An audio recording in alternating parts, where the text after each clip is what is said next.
centre que nous venons d'inaugurer, ça a été vraiment quelque chose que nous avons réfléchi depuis très longtemps. Nous, en tant qu'organisation à but non lucratif qui accompagne les personnes en situation de handicap, en particulier les victimes de mines, on est resté très longtemps à observer la situation, à accompagner les victimes.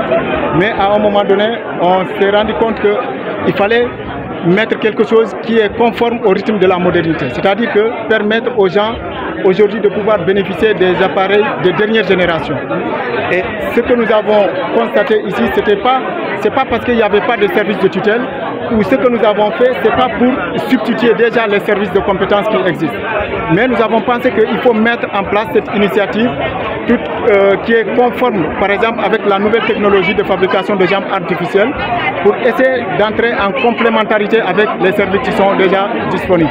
Donc l'idée, ce n'est pas de remplacer déjà les services qui sont, mais c'est de travailler en complémentarité avec ces centres.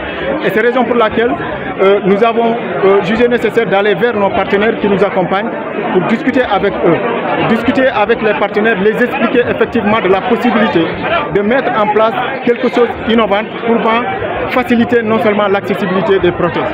Et je pense que c'est en ce sens que nos partenaires aujourd'hui nous ont bien entendus, notamment la Fondation AJWS, CRS et le Centre national d'action anti-mine.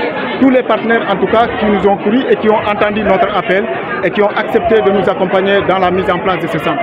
Donc aujourd'hui, nous sommes très fiers de mettre en place ce centre qui aujourd'hui déjà a montré déjà les résultats, a permis aujourd'hui déjà de confectionner 16 appareils, mais qui montre aujourd'hui que la nécessité, ce n'est pas seulement les victimes de mines.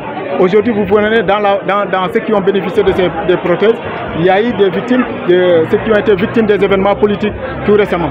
Il y a des gens qui ont été amputés par diabète, d'autres qui ont été amputés non seulement par des accidents par mine. Donc c'est un centre aujourd'hui qui est ouvert, qui est tout le monde, et qui aujourd'hui en tout cas doit faire l'objet en tout cas d'une référence dans la sous-région. Parce qu'il faut le dire, depuis 2015, c'est nous qui amenons les victimes, les personnes en situation de handicap du Sénégal, de la Casamance, pour amener vers la Guinée-Bissau. Aujourd'hui, c'est l'effet contraire. Nous avons beaucoup travaillé et nous pensons que maintenant, ce sont les populations de Guinée-Bissau, de Gambie, qui viendront également bénéficier des prothèses de dernière génération dans ce centre.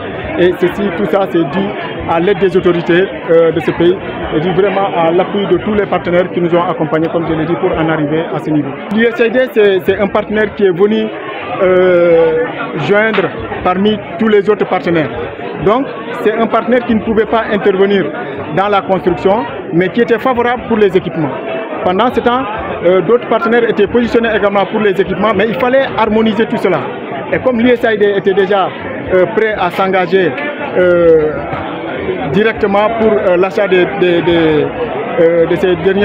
ces machines, donc nous avons travaillé avec l'USAID pour qu'on puisse arriver directement à l'achat des machines de dernière génération. Et c'est ce qui a été fait.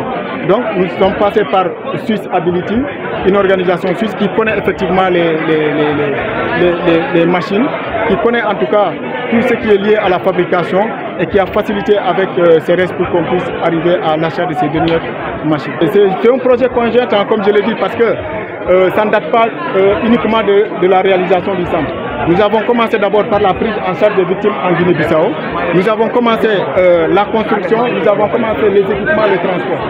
Donc c'est un projet qui prend beaucoup en tout cas d'aspects par rapport à ce niveau et qui regroupe une pluralité d'organisations qui interviennent en Casamance et qui s'activent en tout cas dans le souci d'alléger les conditions de vie des personnes ayant besoin de ces jambes artificielles.